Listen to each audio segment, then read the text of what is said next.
Okay, so here we are at the definition, axiomatic definition of probability.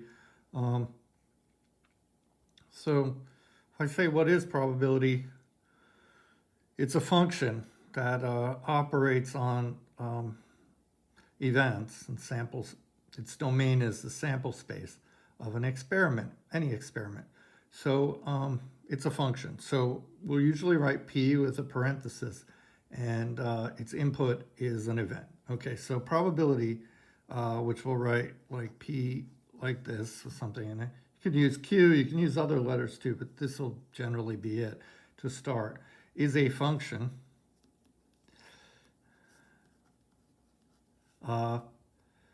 from a sample space to the set 0, 1. So is a function from S to the set 0, 1. I put in something in S, so this is domain and range, and I get out a number between 0 and 1. That satisfies. It's not a direct definition. It's axiomatic. 3 axioms. First two are relatively straightforward. 1. Well, basically, we already said the first one. For any E,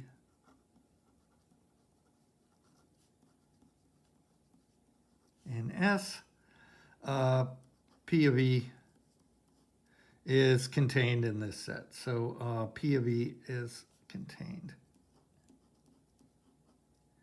Okay, 2. What's P of S, do you think? It would make sense. It's 1. Something has to happen.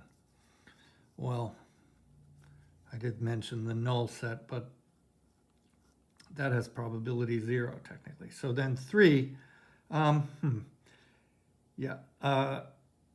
this we can do like this. So this is the one that's not as straightforward. So I'm going to do it like this. So it's a little complicated to start, but then you'll see E1, E2. No, let's do it like this. Let E and F be mutually exclusive, okay?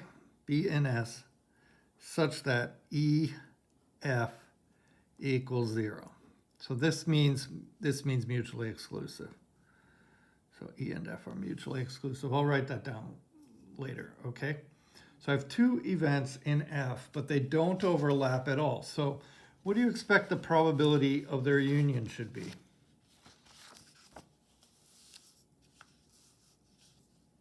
Well then,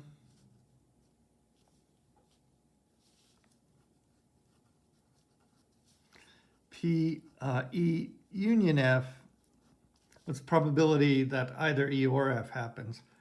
Well, it makes sense that I should probably add the 2. So this is PE plus PF. Furthermore, so this is these two imply each other, but to be clear, furthermore, if E1, E2, ... are all mutually exclusive,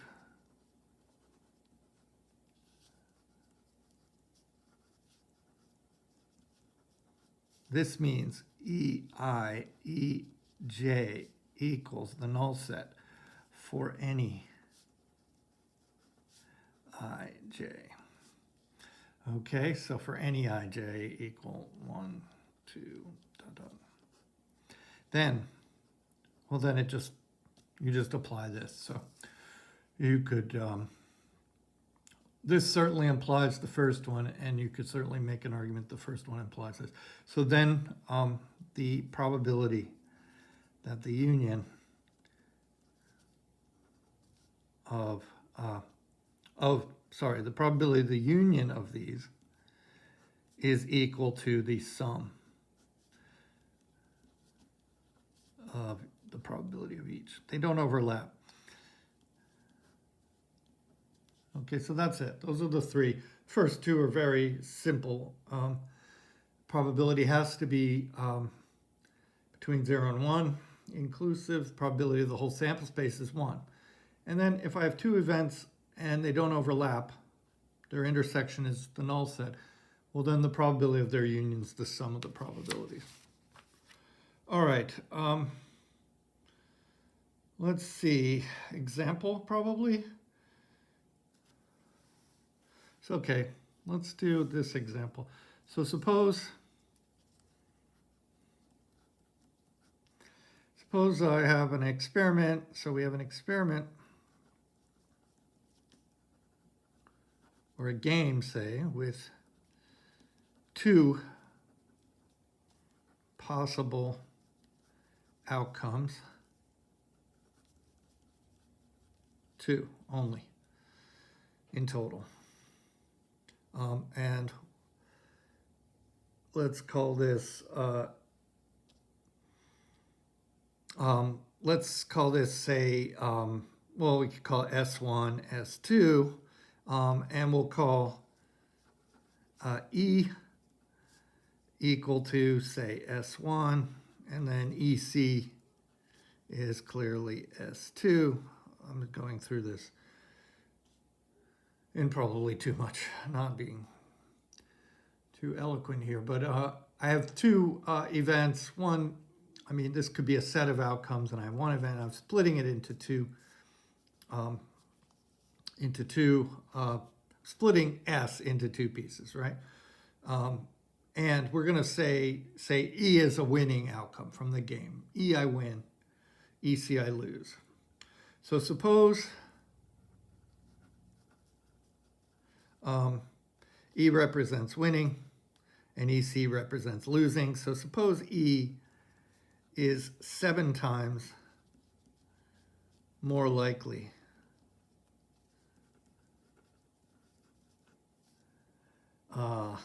than EC. Okay, what does likely mean now? I'm just throwing in a new word. So if I should be careful here. If I just said, suppose the probability of E. So this means the probability of E is 7 times the probability of EC. So this is a new word, but say this meaning P E is 7. I need to multiply P of EC by 7 so that in order for it to be big enough to be P of E. Well then, could we calculate P of EC? So then let's say the problem is find P of E or P of EC. All right, well, what we'll use here is that since these two together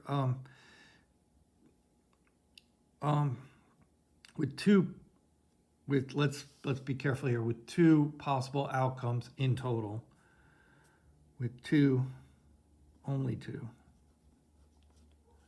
possible outcomes, okay? So like flip a coin, head or tails. Then find P of E. Okay, well, I can do this using the axioms, right? We know P of E, EEC are mutually exclusive, right? EEC equals the null set. So P of E union EC equals P of E plus P of EC. Okay, because they're mutually exclusive. But what's P of E union EC? Well, this is the whole set, right? This is everything in S. So P of E union EC, which is equal to P of S, is equal to this. But P of S is equal to 1, right? So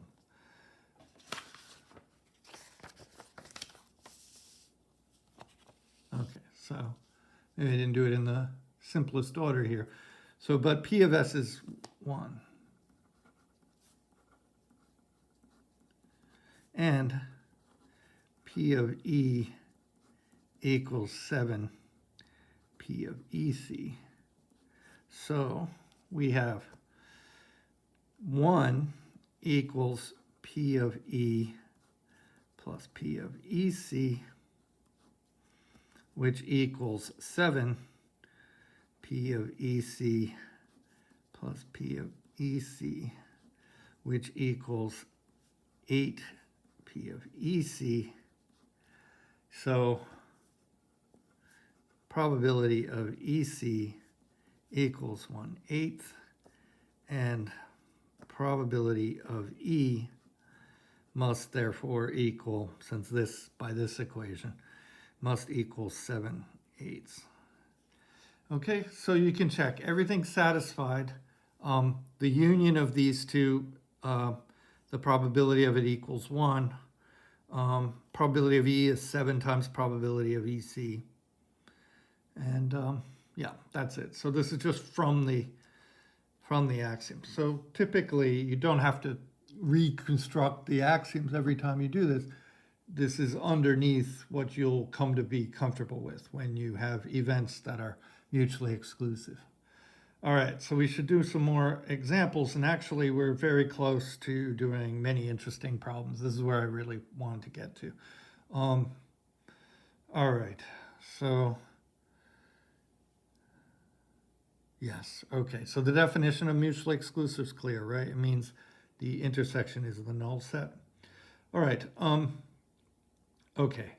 Next time on to section 2.5 about problems when the outcomes are equally likely. We can do many interesting problems now. Oh, we have some more, little more theory to do. Yeah, it's probably worth it. Okay, I will stop this one now and continue on the other side.